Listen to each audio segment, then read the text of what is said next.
Hello students, today we are starting new chapter curvature. Chapter number 5th.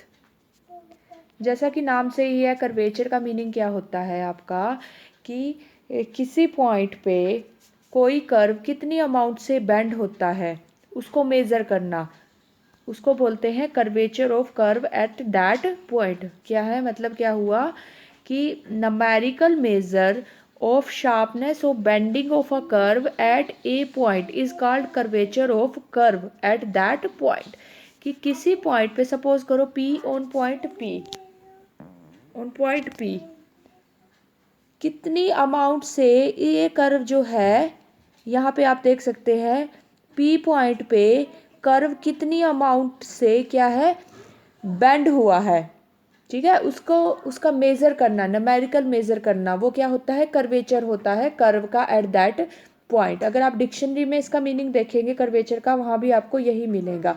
उसमें क्या होगा, आपको ये मिलेगा rate of change of angle made by the tangent at point P point पे tangent ने जो एंगल बनाया है वो कितने अमाउंट से चेंज हो रहा है वो एंगल, वो क्या होगा, कर्वेचर ऑफ दैट पॉइंट। हम थोड़ा आगे स्टडी करेंगे इसके बारे में। अभी आप सिर्फ ये समझे कि कर्वेचर ऑफ अ पॉइंट क्या है। This is the numerical measure of bending of a curve at a point, ठीक है। कि न्यूमेरिकल मेजर किसका करना, बेंडिंग ऑफ अ कर्व, कि कर्व जो है किसी पॉइंट पे बेंड हुआ है कितनी अमाउंट से, उसका न्यूमेरिकल मेजर करना, ये क्या होता है, कर्वेचर होता है of curve at that point. आप देख सकते हैं टू कर्व्स लिए मैंने, एक पी क्यू और एक R S. You can see here curve R S is more curved than curve P Q, या फिर आप कह सकते हैं curve R S bend more sharply. आप देख सकते हैं bends more sharply than curve P Q, ठीक है। तो इस सेक्शन में हम क्या डिस्कस करेंगे, we will discuss this property of curves, कि कर्व कितने अमाउंट से बेंड होते हैं किसी पॉइंट पे, किसी पॉइंट पे कर्व कितनी अमाउंट से बेंड हो रहा है उसका न्यूमेरिकल मेजर करना कर्वेचर होता है एट दैट पॉइंट। तो नेक्स्ट आपका क्या है, इंट्रिंसिक इक्वेशन ऑफ कर्व। वो क्या होता है, इंट्रिंसिक इक्वेशन क्या है कर्व की, ये सपोज आपका कर्व ये है, देखो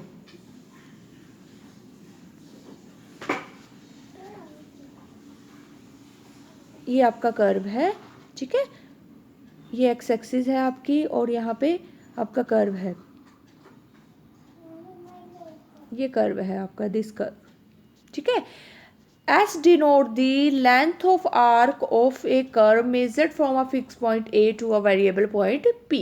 इसमें क्या है, ये आपका एक फिक्स पॉइंट ले लिया A, ठीक है, कर्व का फिक्स पॉइंट A ले लिया और P कोई वेरिएबल पॉइंट है, और S क्या है, जो ये आर्क है इसकी क्या है, लेंथ है। S denote the length of arc measured from a fixed point A to a variable point P, ठीक है। And psi is the angle is the angle between the tangents eight P, okay. P point पे tangent draw करते हैं, P point पे tangent draw किया, ठीक है। Tangent क्या होगा, जो इसको टच करते हुए जाएगी पी पॉइंट को। तो सही से ड्रॉ नहीं हो रहा मुझसे, तो ये, तो साई क्या है, Sai is the angle between, क्या है, Sai is the angle between the tangent at P and the straight line passing through the point ए, ठीक है ना। क्या है, साई क्या है, एंगल किस किस के बीच में है, tangent at the point P, P point पे जो टेंजेंट है उसके बीच में, और जो ए पॉइंट पे टेंजेंट है, टेंजेंट ए पॉइंट पे क्या होगा, इसको टच करता हुआ जाएगा, या फिर आप कह सकते हैं ये line passing through the point A. इन दोनों लाइंस के बीच में जो एंगल है वो क्या है, उसको कैसे डिनोट किया है, साई से। Then the relation between S and psi is called intrinsic equation. इसे क्या कहेंगे हम? इंट्रिंसिक इक्वेशन कहेंगे।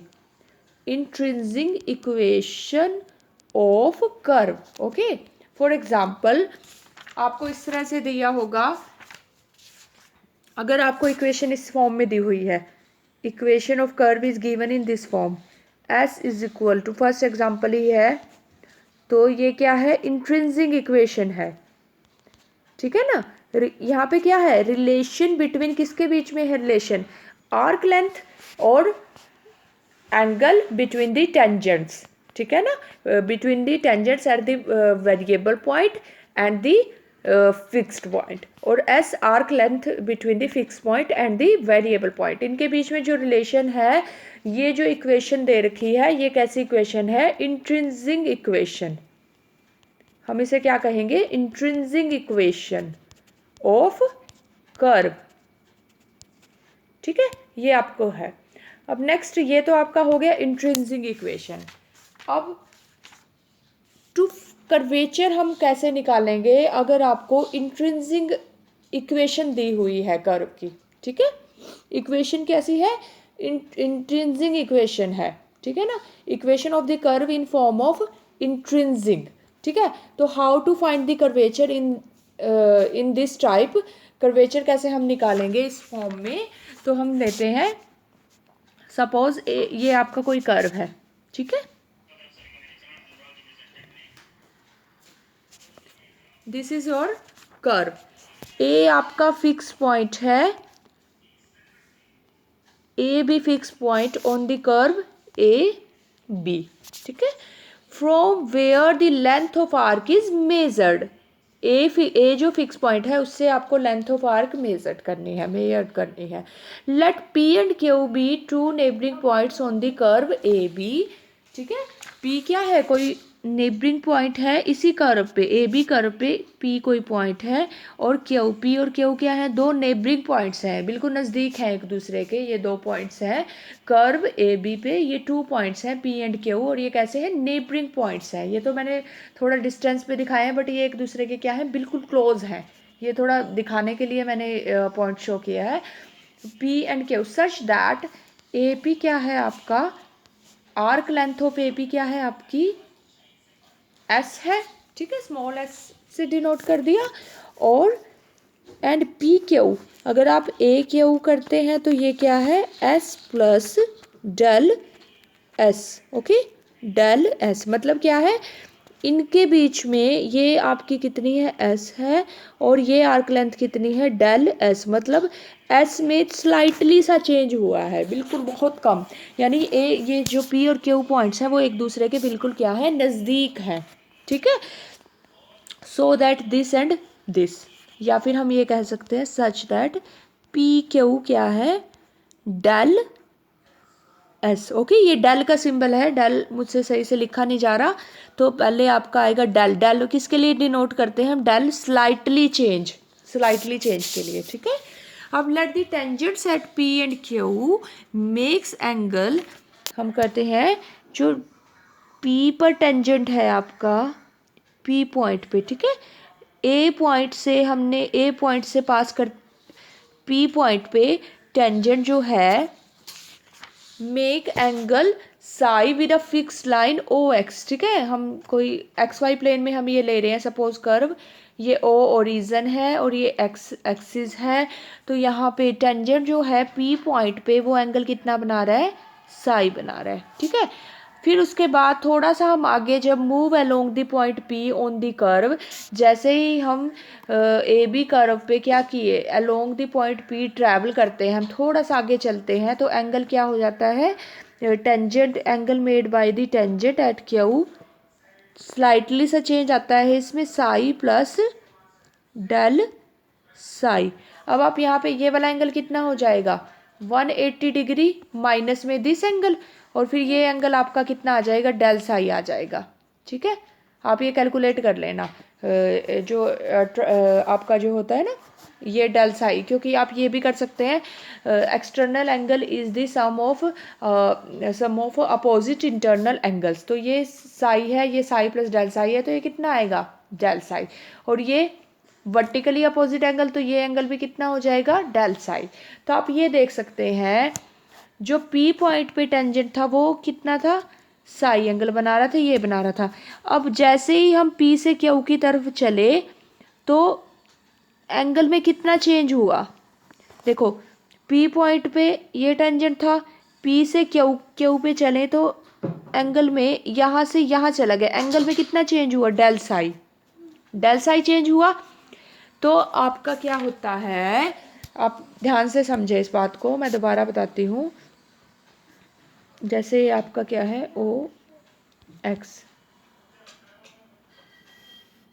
ठीक है, ये आपका ए बी था। तो मैंने ये बोला आपको पी पे आपका था साई, और जैसे ही हम थोड़ा सा क्यू की तरफ मूव करते हैं तो इस पे एंगल जो है वो साई थोड़ा चेंज होता है, बढ़ जाता है एंगल दिस वन, और इनके बीच में एंगल फाइनली आपका क्या आ जाएगा, del psi.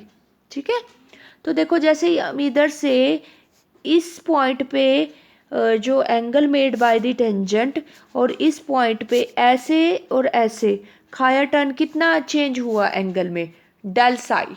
As we travel along the curve at point P, जैसे ही हम पी से क्यू की तरफ चले, पी से क्यू की तरफ चले तो एंगल में चेंज कितना आया आपका, डेल साई। जैसे ही हमने डेल एस डिस्टेंस ट्रैवल किया तो एंगल में कितना चेंज आया, डेल साई। तो कर्वेचर होता क्या है, the amount by which curve bend at P can be describe. ये कहता है कि पॉइंट पी पे कर्व कितनी अमाउंट से बेंड किया, मतलब देखो पी पॉइंट पे ऐसे कितने अमाउंट से बेंड किया, कितनी अमाउंट से वो मुड़ा, वो कैसे आप निकाल सकते हैं, can be described in terms of rate at which, ठीक है, the amount by which the curve bend at point P can be described in terms of rate at which angle, rate at which tangent line is turning as you travel along the curve at P। मतलब क्या है कि जो curvature है point P पे, एक तरह से आप ये कह सकते हो कर्वेचर जो है वो पॉइंट P पे वो कैसे मेज़र होगा कि कितने रेट से जो एंगल है, एंगल में कितने रेट से जो टेंजेंट ने जो एंगल बनाया है वो चेंज हो रहा है जैसे ही हम P से Q की तरफ चलते हैं। ठीक है, या कैसे कह सकते हो, rate at which angle psi is changing at P as we travel from P to Q. तो फाइनली हम क्या कह सकते हैं, कर्वेचर एट पी, ठीक है, curvature at P is equal to as we move Q से पी की तरफ हम जाते हैं कितना आपका एंगल में चेंज आता है, angle made by the tangents with respect to arc length. ठीक है ना, समझ गए आप बात। जैसे ही हम पी से क्यू की तरफ चले कि आपका rate at which angle psi is changing at P as we travel along the curve at P, तो rate of change of angle with respect to rate of change of arc length. एक तरह से क्या होगा, ये क्या है, this is the rate of change of angle with respect to rate of change of arc length. जैसे ही आर्क लेंथ में चेंज हुआ जो एंगल में कितना चेंज आया, ठीक है ना, एंगल में angle made by the tangents कितना चेंज आया, वो क्या है, rate of change of angle with respect to rate of change of arc length. ठीक है, इसको तो हम क्या कहते हैं, average curvature of arc P Q.